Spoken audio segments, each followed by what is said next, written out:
In this short tutorial, I will show you how to attach photos in Gmail on your iPhone. It's a simple process that can be done in just a few steps. To get started, open up the Gmail app, and then tap on the Compose button at the bottom right corner of the screen. After that, compose your email as you normally would, entering the email address of the email recipient and all that. Add subject. So to attach photos in Gmail on your iPhone, simply tap where it says Compose Email,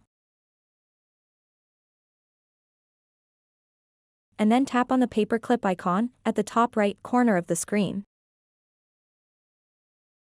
And then allow Gmail access to photos if you haven't already. Now you have the ability to attach photos. Tap where it says All to view all photos. And then tap and select the photo or video that you want to attach to this email. And then tap on that photo once. Tap Send as attachment.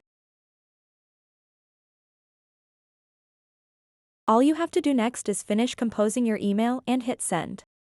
So that wraps up this tutorial.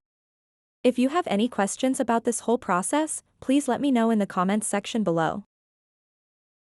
And if this video helped you out, please give it a big thumbs up and subscribe to this channel for more tutorial videos like this one. Thank you so much for watching and have a good day.